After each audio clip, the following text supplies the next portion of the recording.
Assalamualaikum warahmatullahi wabarakatuh. Selamat datang di channel Cerita Bako. Semoga teman-teman selalu diberikan kesehatan serta kelancaran dalam setiap aktivitasnya. Tak lupa saya mengucapkan minal aidin wal faidin, mohon maaf lahir dan batin jika ada perkataan maupun perbuatan saya yang kurang berkenan bagi masur-masur semua. Semoga setelah Ramadan ini, setelah hari raya ini, kita menjadi pribadi yang lebih baik, lebih sukses, lebih maju, dan lebih sabar. Kadang kita juga, para peternak juga mengalami beberapa kendala. Salah satunya adalah kenari betina yang tidak bertelur, walaupun sudah dikawinkan dengan kenari jantan.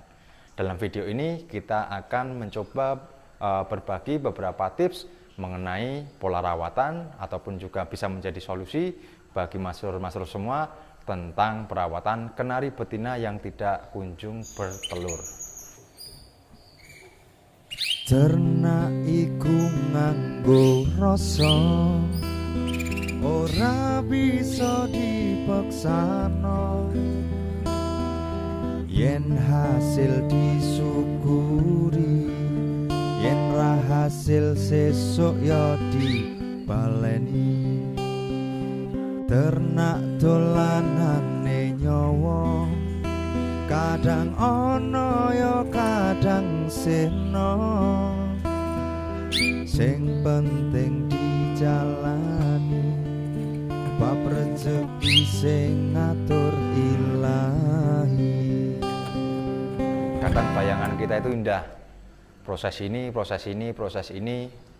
terselesaikan, ada hasil, laku, dapat cuan, kan seperti itu. Tapi juga tidak semudah itu. Pasti ada kendala, ada persoalan. Yang pasti jika ada persoalan pasti ada penyelesaian. Jika ada kendala pasti ada solusi, kan seperti itu. Langkah pertama dalam perawatan kenari betina yang tidak bertelur adalah kita mengecek dulu kondisi dari betina kita. Betina ini enggak bertelur itu karena apa? Dilihat dulu dari segi kesiapan perutnya, apakah sudah emang benar-benar siap, apakah juga baru setengah siap, ataupun sama sekali tidak siap. Jadi kayak kawin itu kayak kawin hampa lur, jadinya tidak ada tempatnya, kan seperti itu. Jadi kita juga harus memperhatikan dulu. Langkah pertama adalah melihat dulu kondisinya. Bisa jadi kenari tidak bertelur karena tidak siap, karena kondisinya nyulam. Cirinya sulam atau tidak, kita lihat dulu kelengkapan dari bulu sayap maupun bulu ekor.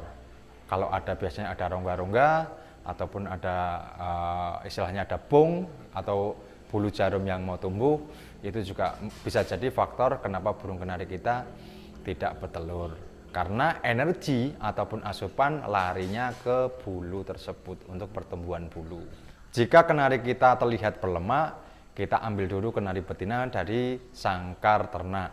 Kita masukkan ke kandang yang lebih besar. Kalau teman-teman punya aviari, itu lebih bagus, atau umbaran lebih bagus. Namun jika teman-teman atau masur-masur itu tidak punya, bisa dimasukkan di kandang lovebird seperti kandang di samping saya seperti ini. Selain itu ukurannya lebih besar, jadi gerak burung lebih luas, bisa lebih lincah, dan proses perawatan ataupun programnya lebih enak. Jadi kita mau menjemur, mau mandiin itu lebih enak. Jadi sendiriin dulu untuk proses biar lemaknya biar hilang. Kondisi burung itu terlihat lesu ataupun kurang fit, ya itu juga kita harus menggali lagi. Kurang fitnya karena apa? Kita harus melihat burung itu juga dari intisari permasalahan. Kurang fit dari tidak bisa menelur, kurang fit, dan tahap selanjutnya kita lihat lebih dalam lagi, persoalan tidak fit karena apa, kan seperti itu. Bisa jadi burung kita itu sakit, mungkin juga terkena kutu, ataupun juga cacing, atau juga pernafasan atau penyakit lainnya. Kita lihat dulu, emang burung ini benar-benar kondisinya seperti apa. Kalau burung itu memang sakit, ya kita berikan obat sesuai dengan penyakitnya. Kadang juga kenari betina itu tidak bertelur, juga ada faktor juga tentang usia. Apakah usia terlalu muda dalam perjodohan atau usia terlalu tua. Jika usia terlalu muda, mungkin kita terlalu terburu-buru dalam proses perjodohan atau perkawinannya. Karena kematangan dari kelamin betina berbeda satu sama yang lain. Ada yang betina itu 4 bulan aja udah produksi lancar, bisa telur dan lain-lain. Ada juga yang kesiapannya itu 7 bulan, 8 bulan, sampai 1 tahun. Kadang ada yang lebih. Kalau betina-betina yang telat birahi kan seperti itu. Jika betina itu sudah terlalu tua, kita lihat dulu juga kenapa betina itu tidak bisa produksi. Kalau memang terlalu tua, kita bisa menjadikan betina itu sebagai babuan atau ibu asuh. Mau bisa dimanfaatkan sesuai dengan porsinya masing-masing. Setelah kita juga melihat kondisi yang berbeda dan penanganan yang berbeda, kita lihat lagi cara merawat kita seperti apa.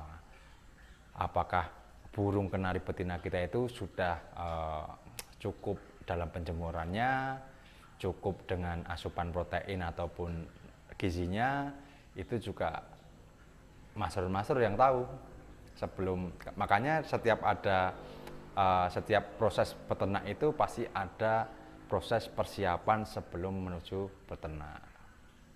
Untuk itu teman-teman juga harus konsisten dalam rawatan maupun pemberian pakan yang bergizi serta vitamin yang bagus. Bagi Mas Lur yang memiliki kendala mengenai burung kenari betina yang tidak bertelur walaupun sudah dikawinkan, saya memberikan tantangan program 2 minggu.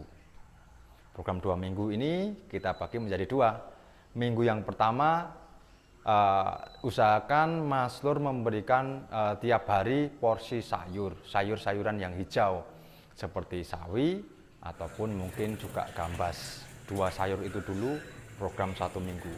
Setiap hari diberikan extra fooding sayur, gambas ataupun sawi hijau.